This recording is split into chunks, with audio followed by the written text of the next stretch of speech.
Hello, and welcome back to Guess Who's Coming to Dinner? Rosie, say hi. Hi. We are back again this week with our food of the week, which is figs. Now, I don't know about you, but figs are not something that I have cooked with or worked with very much before. So this is an exciting new opportunity for me as well. So what we're doing with our figs today is we are making jam.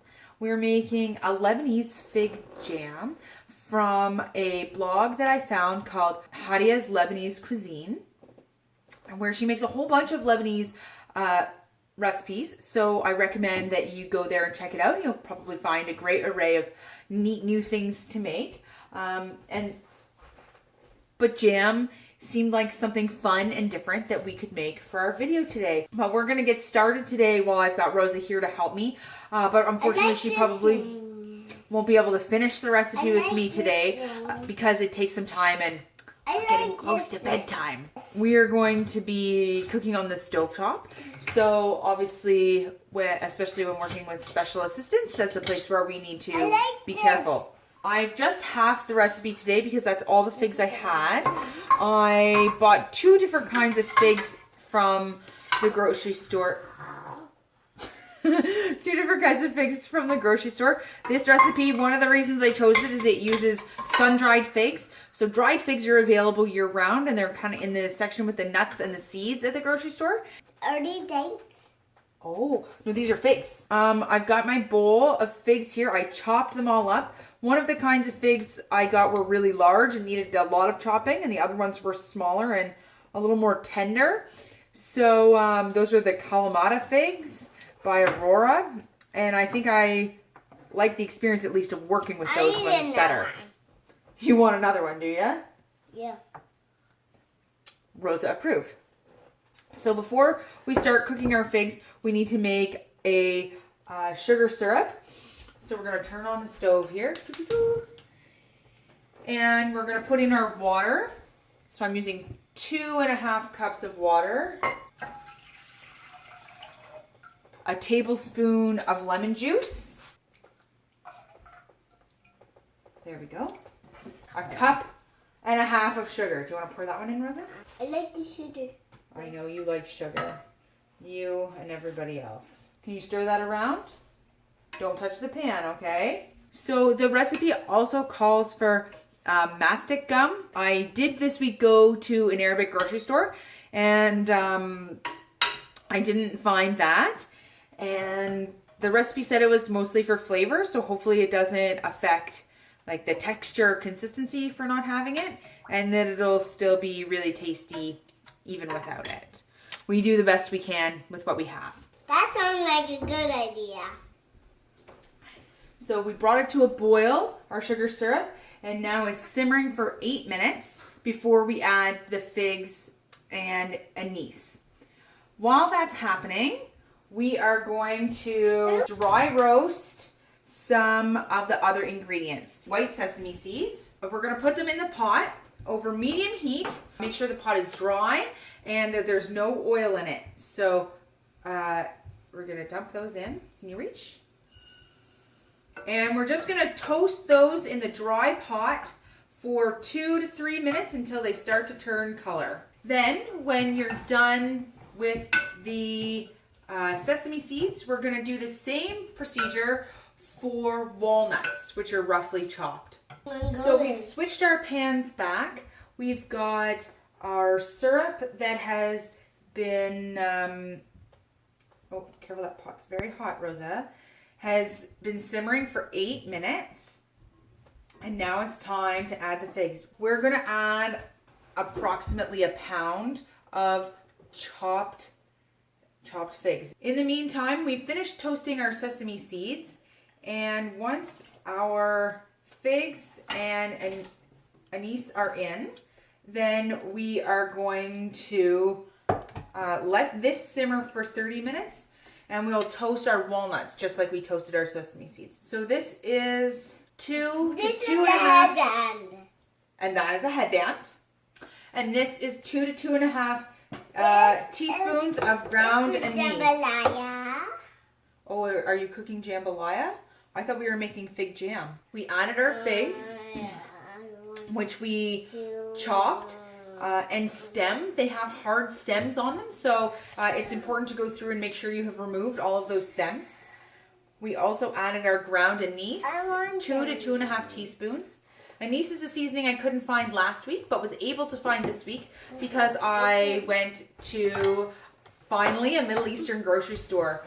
I went to the Noor grocery market on Herb Street. And I have to tell you, my experience there was absolutely lovely.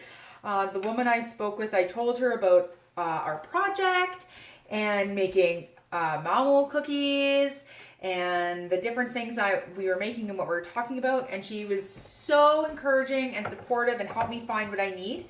I left with a box of store-bought mamul cookies to be able to compare. And I even bought my own mold for when I make them again next time. So, Rosa, could you grab the nuts? I got some nuts too. You got some nuts too. Great. While our figs and our anise are seasoning in with our syrup, we want to let that simmer for half an hour to really break down those figs and get the jam-like consistency. We've already toasted our sesame seeds. Now we're going to toast our walnuts the same way. So I've rough chopped those walnuts, and we're just going to dry toast them in the same pot after it's been wiped out that the sesame seeds were done in. Once the nuts are ready, we'll set them aside and we'll be simmering the figs for quite a while. And then we'll come back to work on putting it all together. I've been letting my figs simmer for probably at least a half an hour. And they aren't breaking down as much as I expected. The pieces are still quite large. And the insides have come out, so it definitely feels like it has a thicker consistency, but still not quite as jammy as I might expect, though I have to imagine it will congeal up a little bit when it cools. So this will end up being a very chunky jam, certainly not something that would spread easily on toast. But I was reading about some of the good uses for it, and one is as a topping for brie cheese, or as part of a cheese board, mixed in with yogurt as a possibility. We knew it was going to be chunky anyway, because now that it's been simmering for a while, we have to add the other parts, the other ingredients, which are also chunky and stuffy. So I guess maybe that kind of goes with the whole vibe of this jam. We have our sesame seeds that we toasted right here, and we'll scoop those in. I used just under a half a cup of sesame seeds, about 100 mils. And then I have my walnuts, and it called for about 100 grams of walnuts. I guess the chunks of the walnuts will be like the chunks of what's left in the figs. The recipe also called for pine nuts, which once again I don't have. I didn't do a good job making my recipe list, or I would have got them this time after missing out on their flavor last time. Hopefully the earthy taste of the walnuts that really got brought out by toasting them, and same with the sesame seeds, will make the flavor of this jam feel robust enough. So that's going to simmer a little longer. I'm just going to let all the flavors combine.